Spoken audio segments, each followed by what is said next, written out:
was in the cell. I remember I was looking out of the window. I could see the sky.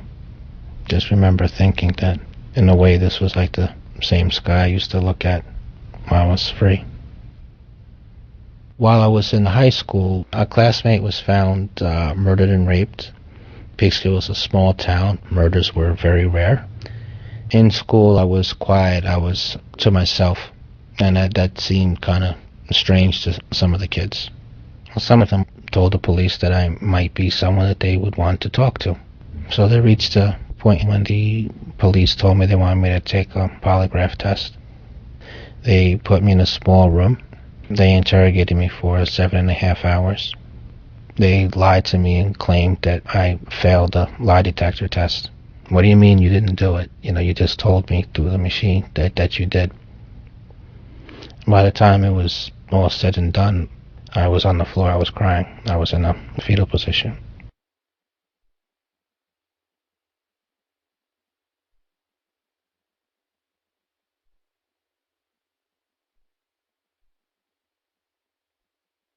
I saw my family, but I was looking to see reporters in the news media.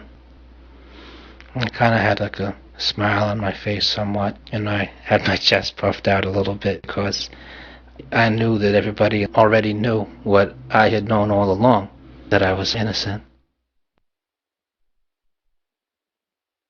I've done a lot of things for the first time. Being able to cook breakfast for myself, being able to open and close the window, being able to keep my own hours. I went swimming for the first time.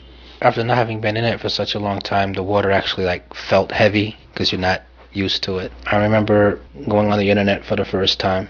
The cell phone was the first. I remember asking, where are the holes in the phone to talk into? It was the first when it came down to shopping and just driving a car. I mean, that to me, that represents power and freedom.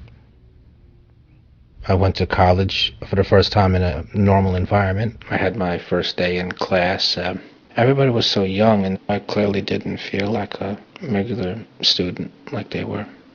I could feel that I was different.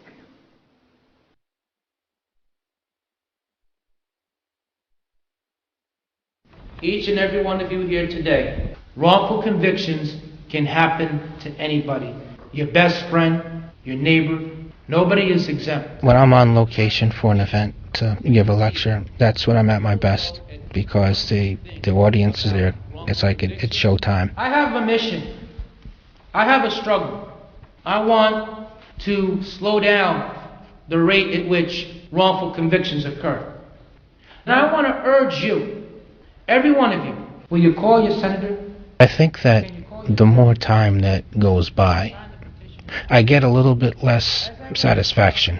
When the last picture's taken, the last hand is shook, the manager leaves, and all the personnel at the location are gone. They all have lives that they go back to, and I don't.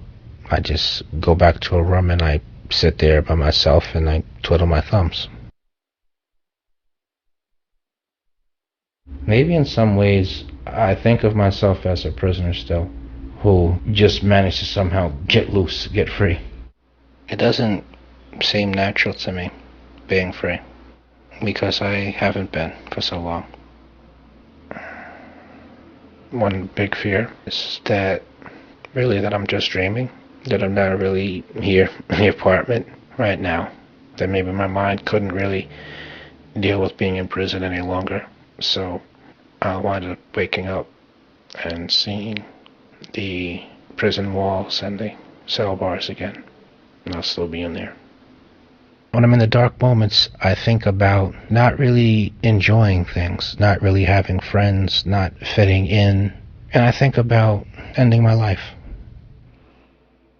I'm still waiting for a lot of things. I'm still waiting for my first fun time with a woman, go out and just have some fun. I'm still waiting to find someone special for me. I'm still waiting to have friends. I'm still waiting to not feel like I have to scratch at every opportunity to have money coming in. And I think that all of those things are in place. Then I'll be able to exhale a little bit and feel like I belong out here. But then again, I don't know. I don't know if I'll ever feel normal, really.